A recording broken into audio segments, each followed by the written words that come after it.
Hey everyone, it's Sevi. The newest anime gacha RPG Tower of Fantasy has finally been released on global servers as of August 10. So this video brought to you by Tower of Fantasy will give you 7 tips to help you begin your adventure in the world of Ida. These beginner tips will mostly focus on exploration, the combat system, and resource management. Let's get right into it.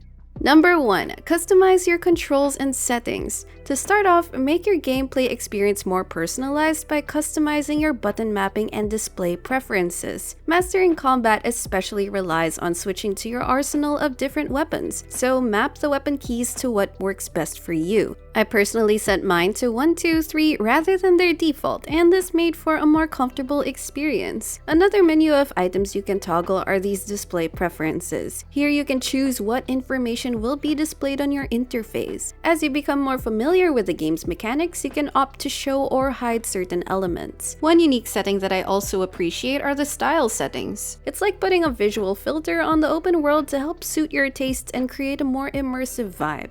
Number 2, get through the early story. Once you get through the tutorial, you'll find a lot of things to do, browse, and explore right away. It's easy to get distracted by all the shiny new options available, and I can't fault you for that as the open world has much to offer. Still, I highly recommend you focus on getting through the early story until you're about level 15 to 20. It's only after much of the story's first arc that most of the game's mechanics, menus, and equipment will be made available to you. Finishing that first major chapter also lets you access more of the open world in order to get the full experience. You can also save weapon upgrade resources. By the time you get through the first major chapter of the story, you should have a better understanding of combat, upgrading, and weapon mechanics. This lets you be a bit wiser on where you'll spend your upgrades. Number 3. Know your weapon details. Now let's talk about Tower of Fantasy's fun combat system, the highlight of its gameplay. There's a wide variety of weapons to choose from, with SR and SSR rarities being your goal to collect. Understanding how a weapon works will help you master combat faster. Let's take a look at its page. This icon indicates whether the weapon is geared for offense, defense, or support, and they have elemental and non-elemental types. Enemies can have increased weakness or resistance to certain types, which are indicated by an icon below their HP bar. Clicking this magnifying glass icon reveals its Details tab. Here you can see the normal attack combos, damage multipliers, dodge abilities, skill effect, and discharge effect. To the right are the matrix slots. You'll learn to match up matrix effects to synergize with each weapon. Then, weapons have a shatter and charge value. In summary, shatter value indicates how fast the weapon can break enemy shields. Charge value is how fast it charges your weapons by hitting enemies, indicated by the outline of the adjacent hexagons. This type description explains the weapon's on-field effect when it's fully charged. Then, switching to another weapon at that point will unleash that weapon's discharge effect mentioned in the info tab.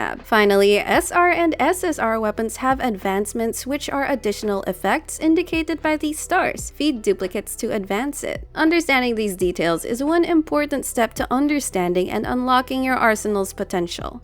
Number 4. Experiment with attack combos. Tower of Fantasy's combat allows for skill expression in terms of reflexes, chaining combos, and creating seamless, cool-looking attack sequences. You can learn about weapons combos both on the Weapon Info tab and on their Survival Guide weapon skill section. Depending on the weapon, there's a variety of tap and hold combos, sneak attacks, dodge attacks, ground, mid-air, and plunging attacks. You can even do attacks mid-air, which can deal more damage, but the endurance bar limits how much aerial combat you can perform. Weapons also have a skill button. Don't forget to weave that into your attack combos as they can improve your damage and chain attacks. In the early game, it's not so crucial to learn these combos by heart yet, but as you advance into the game and even engage in PvP battles, these specific combos and movements might come more in handy. To help with that combat mobility, you have 3 dodge charges. There's a short cooldown between executing dodges, but once you deplete all 3 and try to dodge again, all your dodges are on cooldown. More importantly, performing a perfect dodge will enter you into a Fantasia, which slows time and lets you land lots of blows before the enemy can land its next attack. It also lets you instantly use your discharge skill even if your weapon isn't fully charged. Dodge with precision to stay alive and destroy enemies faster. Number 5. Experiment with effective weapon loadouts. Tower of Fantasy's weapon system lets you equip 3 weapons, which opens up more possibilities for effective loadouts and rotations. When you understand what your weapons do, you'll be able to create weapon combinations that complement one another. One basic example is having one weapon that has a high shatter value to ensure you have something to break shields with faster. You can also mix offensive, defensive, and support weapons. Different combinations of weapons also unlock different weapon resonances that will affect your stats. Eventually, you'll have 3 powerful loadouts to help with a wide variety of combat and exploration scenarios. Number 6. Farm for gear and resources. Upgrading your weapons and matrices are a major part of combat. As you progress, you'll feel weaker against enemies if your gear are underleveled. However, there are more pieces of equipment that you shouldn't ignore. In particular, are these equipment or armor that you can equip several types of at a time. These add to your power level or CS. You can get these equipment in the open world from chests, but you can also farm them and their level up materials from doing various trials and challenges. Doing certain activities like joint operation will let you farm materials, resources, and XP. To get such rewards, you need to spend what's called vitality. This limits those activities you can do per day, but it continuously recharges. Don't forget to spend vitality, as it would be a waste to let it cap for a long time. Number 7. Explore, explore, explore. In addition to spending vitality, Tower of Fantasy's open world gives you a ton of resources. Exploring alone gives you a lot of black nuclei and sometimes gold nuclei for ordering new weapons. Points of interest are scattered all over for rewards. They can be easy to spot, though some are less obvious and will require a bit of movement tricks or puzzle solving.